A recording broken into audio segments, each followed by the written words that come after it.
আসসালামু আলাইকুম। আমরা ইদারিং শুনবার লাগছি অনেক পত্রিকায়, অনেক চ্যানেলে খবরে পত্রিকায় শোনা যাওয়া লাগছে মালয়েশিয়া যারা আসতে পারে নাই, যে সকল কর্মীগুলো আটকে গেছে তাদেরকে টাকা ফেরত দেওয়া হবে বা কিভাবে দিবে সেটা বা কত টাকা দিবে এখনও এটা সিদ্ধান্ত হয়নি। আপনার সেদিন গতকালকে দেখলাম সংসদ ভবনে আমাদের প্রধানমন্ত্রী বলেছে যারা যাইতে পারে নাই তাদের টাকা ফেরত দেওয়ার জন্য, এবং কি প্রবাস কল্যাণ মন্ত্রণালয় থেকে বলছে টাকা ফেরত দেওয়ার ব্যবস্থা করব বা দেওয়া লাগবে। কিন্তু কত টাকা দেওয়া লাগবে ফেরত বা কত টাকা আপনারা পাইবেন এটা এখনও চূড়ান্ত সিদ্ধান্ত হয় নাই বা বলে নাই কেউ। কিন্তু এখন কথা হলো আপনাদের টাকা কিভাবে ফেরত দিবে সেটাই হলো প্রশ্ন। এরা বলেছে অনলাইনের মাধ্যমে আবেদন করতে হবে, ইমেল করতে হবে, তারপরে আপনি টাকা ফেরত পাবেন। কিন্তু আবেদন করলে যে আপনি টাকাটা ফেরত পাবেন বিষয়টা তা না। তবে যাই হোক, অনুরোধ রইল, এই বিষয়ে আমি কিছু কথা বলবো। অনুরোধ রইল পুরো ভিডিওটি দেখার জন্য, আর দেখার পরে আপনারা বেশি বেশি এই ভিডিওটা শেয়ার করবেন যাতে এই সমস্ত ভিডিও যে বাংলাদেশের যে সরকারি কর্মকর্তা আছে সবাই যেন দেখতে পারে, যে বুঝতে পারে। আমাদের বাংলাদেশে যে ইউটিউবার আপনার চ্যানেল আছে, চ্যানেলগুলোয় কারণ তারা প্রতিবাদ করেন, তারা শুধু যা শোনে তাই বইলা যায়। তারা এই কথা বলতে পারলো না বলে যারা মালয়েশিয়া যায়, যা আসবো যে কর্মীগুলো, তারা কি অনলাইনে কীভাবে আবেদন করব বা তাদের কি আছে, তারা কি লেখাপড়া সবাই জানে কি জানে না। আমি যদি অনলাইনে আবেদন করতে পারি বা সব কিছু কম্পিউটার চালাইতে পারি, তাহলে আমি মালয়েশিয়া কিসের জন্য আসবো? আমি তো ইউরোপ কান্ট্রিতে যাইতে পারি, তাই না?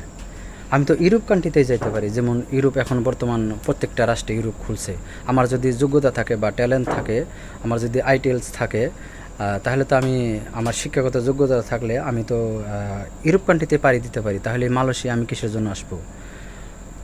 যাই হোক, সবার কাছে অনুরোধ রইল যারা সরকারি কর্মকর্তা আছেন, এই অনলাইনটা বাদ দিয়া আপনারা টাকাটা হাতে দেওয়ার চেষ্টা করেন। কারণ কিসের জন্য?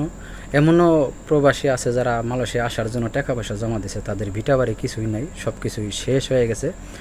আর একটা অনলাইনের মাধ্যমে আবেদন করতে হলে আপনার দেখা গেছে একটা স্মার্টফোন লাগবো বা সব কিছু আপনার ইংলিশ জানা থাকতে হবে, বা কোন সফটওয়্যারে যাওয়া লাগবে, কীভাবে অ্যাপ্লাই করা লাগবে, এগুলো সব জানা থাকতে হবে। আর যদি আপনি বলবেন বলে আপনি আরেকজনের সহযোগিতা নেন, আমি আরেকজনের কাছে যাব, সে যদি আমার ভুল একটা অ্যাড্রেস দিয়ে এমএল করে দেয়, তাহলে তো আমি আরও আমার জীবন শেষ। এবং কি অন্যের কাছে গেলে পারে আমার আরও 2-4 হাজার টাকা খরচ হবো। এমনও ফ্যামিলি আছে 2-4 হাজার টাকা না, 1,000 টাকা বাইর করার মতো সামর্থ্য তার নাই বর্তমান।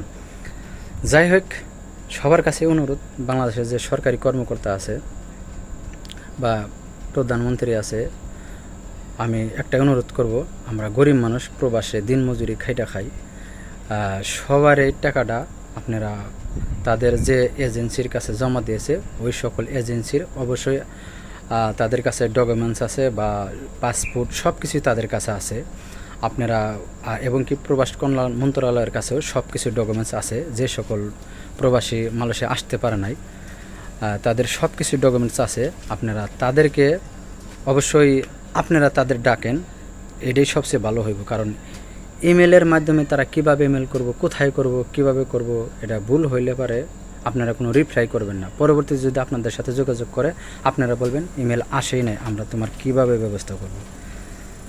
তাই একটা অনুরোধ, আপনারা এই হাতে দেওয়ার টাকাটাই চেষ্টা করুন, কারণ টাকাটা তো ক্যাশ দেওয়া হয়েছে, অনলাইনের মাধ্যমে টাকাটা দেওয়া হয় নাই। ঠিক আছে, আপনারা যেটা ভালো মনে করেন। আর কথাই বলছে না, এটা প্রবাসীরা যারা আশপাশ চাইবে লাগছেন তাদের উদ্দেশ্য করে কথাই বলছে, পড়েছে মঙ্গলের হাতে, খানা খাইতে হবে একসাথে। আর যাই দিন যাই ভালো, আসে দিন খারাপ, খারাপ লোকের পিছে থাকে হাজারো লোকের স্বভাব। সেই দশা হয়েছে আমরা যারা মালয়েশিয়া যা প্রবাসে আসি বা আসবো, তাদের দশা হয়ে গেছে। কারণ আমাদের হলো সর্বনাশ, আর বাংলাদেশের এজেন্সির হলো পৌষমাস। তারা আমাদেরকে কম্বল হিসাবে ব্যবহার করবার লাগছে। কি এমন ক্ষতি হবে যে টাকা, কারণ যারা আসতে পারে না তাদের টাকা তার খরচ হয় নাই, হয়তো সীমিত কিছু টাকা খরচ হয়েছে, ওই টাকাটা বাদ দিয়ে আপনারা বাদ বাকি টাকাটা ফেরত দিয়ে দেন। অন্যের টাকা, এটা তার আপনার পকেটের টাকা না, আমার টাকা আমার ফেরত দিবেন। এত অভিযোগ কিসের জন্য? এত জায়গায় দৌড় পাড়ানো লাগবো কিসের জন্য? আমি কি টাকা দিতে সময় আমি ওই অনলাইনে যে দৌড় পারছি বা ওই মন্ত্রণালয়ে যে জিজ্ঞাসা করছিলাম তা না।